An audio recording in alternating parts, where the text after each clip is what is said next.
बिस्मिल्लाहिर्रहमानिर्रहीम एंड अस्सलाम वालेकुम। Welcome to Skyline classroom.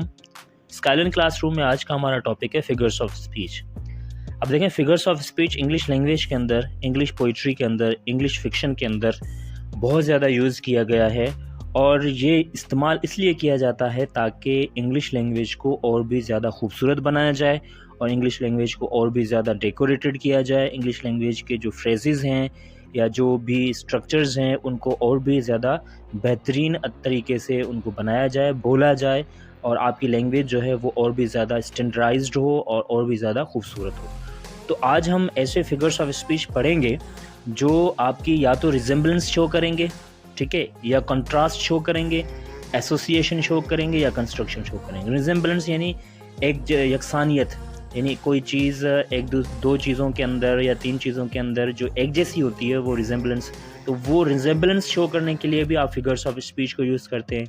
Contrast यानी तजाद शो करना, अपोजिट चीज़ें शो करना, वो भी आपका फिगर्स ऑफ स्पीच में से आप यूज़ कर सकते हैं।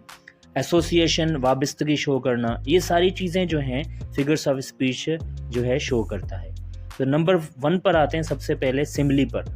अब सिम्बली क्या है? सिम्बली जो है वो कंपैरिजन है दो डिफरेंट चीज़ों के बीच में, ठीक है, और उन दोनों डिफरेंट चीज़ों के बीच में कोई एक चीज़ ऐसी है जो कि दोनों में कॉमन है, एक जैसी है, तो उसे आप सिम्बली कहते हैं, ठीक है ना। यानी एक दो चीज़ें हैं जो वैसे तो डिफरेंट हैं मगर दोनों के अंदर एक चीज़ ऐसी है जो दोनों में सेम है, ठीक है ना, दोनों में कॉमन है, तो वहाँ पर हम सिम्बली को इस्तेमाल करते हैं। अब देखें, फिगर्स ऑफ स्पीच जो हैं वो कोई सिर्फ लफ्ज़ नहीं है, ठीक है ना। जैसे यहाँ पर सिम्बली के अंदर सिर्फ लफ्ज़ जो है शो करते हैं सिम्बली को, जैसे लाइक है, एज है, सो है और एज है। इसी तरीके से ये सिर्फ वर्ड्स हैं पर पूरा सेंटेंस जो है वो शो करेगा। अगर आप सिर्फ लाइक को एज ए वर्ब देखेंगे तो वो तो सिम्बली में नहीं आता ना। सेम तरीके से एज और सो को भी पूरा जुमला जो है उसको देखना होगा और उसमें हमें देखना होगा कि इसमें सिम्बली यूज़ की गई है या नहीं। जैसे He lived like a king and fought like a lion। अब यहाँ पर देखें वो कैसे लड़ा, वो बादशाह के तरह लड़ा। अब यहाँ पर जो बादशाह की तरह लड़ा ये क्या कर रहा है, ये कंपैरिजन कर रहा है, और fought like a lion, और वो कंपैरिजन कर रहा है शेर से, वहाँ पर बादशाह से और दूसरा शेर से। उसके बाद है goodness grows as a tree, जो नेकी है वो दरख्त की तरह उगती है। अब यहाँ पर एज को, लाइक को आपने इस्तेमाल किया है और दो चीज़ों के बीच में, ठीक है ना, गुडनेस और ट्री के बीच में आपने कंपैरिजन कर दी, ठीक है। इंसान और किंग, यानी इंसान जो है एक नॉर्मल इंसान और उस किंग के बीच में आपने कंपैरिजन कर दी, और एक इंसान और एक लाइन के बीच में यानी शेर के बीच में आपने कंपैरिजन कर दी। और इसमें जो वर्ड्स आपने इस्तेमाल किए हैं फॉर एग्जांपल वो आपने देख लिए कि लाइक है, एज है, सो है, एज है। जैसे लास्ट में जुमला मैंने लिखा he is as intelligent as his father. तो ये कंपैरिजन है जो कि सिम्बली में आते हैं। यानी पूरे सेंटेंस को आप जो पढ़ेंगे उसके बाद आप फैसला करेंगे कि इसमें कौन सा फिगर्स ऑफ स्पीच यूज़ किया गया है। अब नंबर 2 पर आते हैं मेटाफोर। अब मेटाफोर क्या है? मेटाफोर जो है ये इम्प्लाइड सिम्बली है, ठीक है ना। इसमें कंपैरिजन तो नहीं आती पर ये एक चीज़ को बिल्कुल उस चीज़ की कंपैरिजन के बगैर कहता है कि वो ऐसा है, ठीक है ना। एक तो आप कह रहे हैं कि तुम बादशाह की तरह हो, ठीक है, और दूसरा कहता है कि तुम बादशाह हो।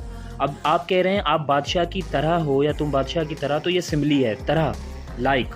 और जब आप कहते हो तुम बादशाह हो तो ये क्या है? ये एक मेटाफोर है।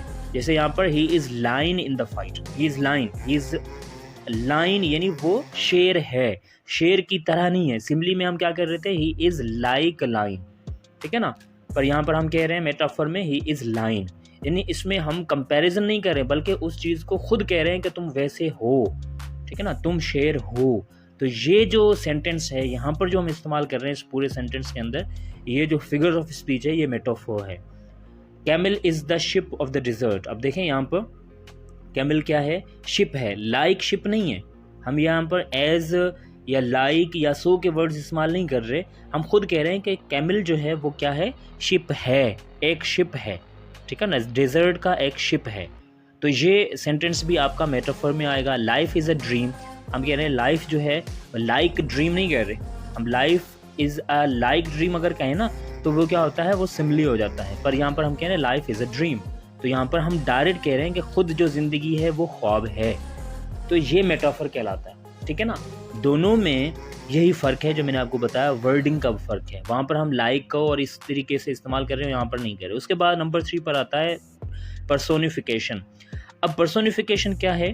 पर्सोनिफिकेशन में क्या होता है कि लाइफलेस जो ऑब्जेक्ट्स होते हैं या नॉन लिविंग जो ऑब्जेक्ट्स होते हैं उनको हम क्वालिटीज़ देते हैं लिविंग थिंग्स की, यानी बेजान चीज़ों को, मुर्दा चीज़ों को हम जिंदगी वाले जो चीज़ें हैं या क्वालिटीज़ हैं वो देते हैं, ठीक है ना। कोई अगर मुर्दा है, कोई बेजान चीज़ है और उसकी जो क्वालिटीज़ हम उसको ऐसी दें जो कि जानदार चीज़ों की होती हैं, ठीक है ना। फॉर एग्जांपल जैसे आप कहते हैं पेन जो है वो एक पेन जो है बेड के यानी बुराई के ख़िलाफ़ हमेशा उठती है। अब पेन खुद तो नहीं उठती ना, पेन में कोई क्वालिटी ज़िंदा मतलब या लिविंग चीज़ वाली नहीं है ना। यहाँ पर पेन का उठना ये है कि आप उसको क्वालिटी दे रहे हैं एक ज़िंदा चीज़ की। तो यहाँ पर अब पेन रेजेस खुद ब खुद रेज नहीं होती, मगर हम इसको क्वालिटी दे रहे हैं, हम उसको पर्सोनिफाई कर रहे हैं अगेंस्ट द बेड, ठीक है ना। अब पेन नॉन लिविंग थिंग है मगर वो उठती है किसके खिलाफ? बुराई के खिलाफ, यानी हम उसको क्वालिटी दे रहे हैं एक जिंदा चीज़ की। जो जिंदा चीज़ होती है वही उठती है ना खुद ब खुद। तो यहाँ पर पेन जो है उसको हम क्वालिटी दे रहे हैं एक living thing. Lie had no legs it could stand on. अब देखें यहाँ पर लाई यानी झूठ के पाँव नहीं थे जिस पे वो खड़ा हो सके। अब लाई जो है बेजान चीज़ है मगर उसको हमने क्वालिटी क्या दी कि उसकी टांगे नहीं थी। टांगे किसकी होती हैं? लिविंग थिंग्स की होती हैं ना। तो जिस पर वो खड़ा हो सके, और खड़ा होना भी एक लिविंग थिंग का यानी एक जानदार का जो है काम है, क्वालिटी है, खासियत है। तो यहाँ पर उसके बाद है action speak louder than the words. अब यहाँ पर एक्शंस भी बेजान चीज़ें होती हैं मगर वो बोलते हैं ज़्यादा बड़ी आवाज़ में लफ्ज़ों से, ठीक है जी। उसके बाद नंबर 4 पर आता है अपोस्ट्रॉफी। अपोस्ट्रॉफी क्या होता है? ये डायरेक्ट एड्रेस होता है टू द डेड या टू द एब्सेंट, यानी आप अगर कोई मर जाता है उसको डायरेक्ट एड्रेस कर कर मुखातिब होकर बात करें, ठीक है। पोइट्री में आपने अक्सर देखा होगा, किसी ऐसे फिक्शन में आपने देखा होगा जो कि मरे हुए दोस्त को याद करते हैं, ठीक है। टू द एब्सेंट, या ऐसा जो दोस्त है, ऐसी चीज़ है जो अब एब्सेंट है, सामने नहीं है आपके, गैर हाजिर है यानी दूर है आपसे, वहाँ पर भी आप उसको एपोस्ट्रॉफी को यूज़ कर सकते हैं।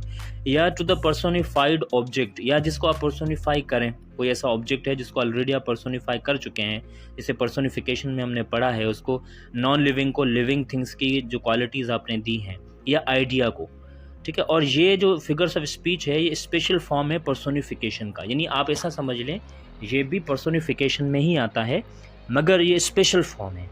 यहाँ पर आप किसी मुर्दा को जो मर चुका है उसको भी एड्रेस कर सकते हैं, उसको मुखातिब होकर बात कर सकते हैं। मैं आपको एग्जांपल दूंगा और भी समझ में आ जाएगा, जैसे मिल्टन दाओ shouldn't be living at this हार। मिल्टन, अब मिल्टन एक पोइट है, उसको याद करके एड्रेस किया जा रहा है। जब वो मर गया था ना उसके बाद उसको एड्रेस किया गया कि आपको इस वक्त ज़िंदा नहीं होना चाहिए, ठीक है। अब ये किसी ऐसे डेड की तरफ जो है ना इशारा देकर बात की जा रही है। तो इस सेंटेंस में जो इस्तेमाल किया गया है, डेड को जो मुखातिब होकर यानी मुर्दा को जो मर जाते हैं उनको मुखातिब होकर ये सेंटेंस बोला गया है। तो यहाँ पर ये एपोस्ट्रॉफी यूज़ की गई है, ठीक है ना। उसके बाद है roll on thou deep and dark blue ocean roll. अब यहाँ पर किसको? पर्सोनिफाइड ऑब्जेक्ट है ब्लू ओशन, यानी आप ओशन को, महासागर को, समंदर को कह रहे हैं कि आप रोल करें, ठीक है ना, यानी उनकी जो लहरें रोल करते हुए जाती हैं उसको कह रहे हैं। ये पर्सोनिफाई किया जा रहा है, यानी उसको क्वालिटीज़ दी जा रही हैं, लिविंग थिंग्स की क्वालिटीज़ दी जा रही हैं। खुद तो नहीं करता ना मगर उसको क्वालिटीज़ दी जा रही हैं, तो ये पर्सोनिफाइड ऑब्जेक्ट है। या फिर O death where is thy sting, ए मौत कहाँ है तुम्हारा जो स्टिंग कहते हैं डंक को।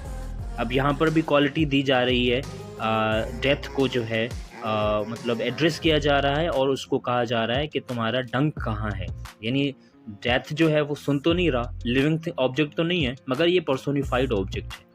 उसके बाद नंबर 5 पर आते हैं हाइपरबोली। हाइपरबोली क्या होता है? हाइपरबोली जो है एम्फेटिक बाय ओवर स्टेटमेंट, ये एक स्टेटमेंट होता है जिसको और भी ताकीदी बनाया जाता है और भी स्ट्रेस दिया जाता है, ज़ोर देकर बोलाया जाता है। और उसको कैसे किया जाता है? ये ओवर स्टेटमेंट से, यानी कोई बढ़ा चढ़ाकर जब बात करता है ना, कोई ऐसे बढ़ा चढ़ाकर बात करना, एक स्टेटमेंट है उसको और भी ज़्यादा आपने बढ़ा चढ़ाकर पेश करना होता है ताकि उसमें क्या आ जाए, एक स्टेटमेंट में एम्फेसिस आ जाए, उसमें ताकीद आ जाए, उस पर जोर आ जाए, उस पर स्ट्रेस आ जाए। जैसे for example, if the rivers were dry I will fill it with tears. अब ये क्या किया गया है कि अगर दरिया सूख जाते तो मैं अपने जो है टीयर्स से, यानी मैं अपने आंसुओं से उनको भर देता। अब ये ओवर स्टेटमेंट है ना, इतनी बढ़ा चढ़ाकर बात करना। अब कोई दरिया को कैसे भर सकता है अपने आंसुओं से, ठीक है ना? तो ये एक ओवर स्टेटमेंट दी जा रही है कि उसको दुख ऐसा है, यानी अपने दुख की जो एम्फेसिस को, उसको स्ट्रेस को, ज़ोर को देकर बताया जा रहा है कि मुझे दुख इतना है कि मैं दरियाओं को अपने आंसुओं से भर सकता हूँ। ठीक है जी। उसके बाद है here is the smell of blood still, यानी अभी भी उस ब्लड की जो है खुशबू है। All the perfumes of Arabia will not Sutton this little hand.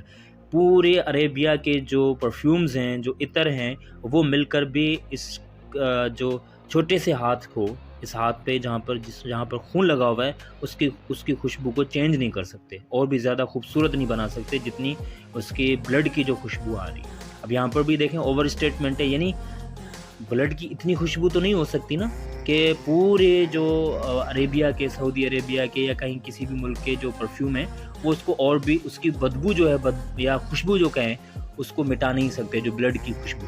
ये एक ओवर स्टेटमेंट है, ऐसा हो नहीं सकता ना, पॉसिबल नहीं है। तो ये कहलाता है हाइपरबोले। ठीक है, ये फिगर्स ऑफ स्पीच आपने 5 पढ़ी, पार्ट 1 था।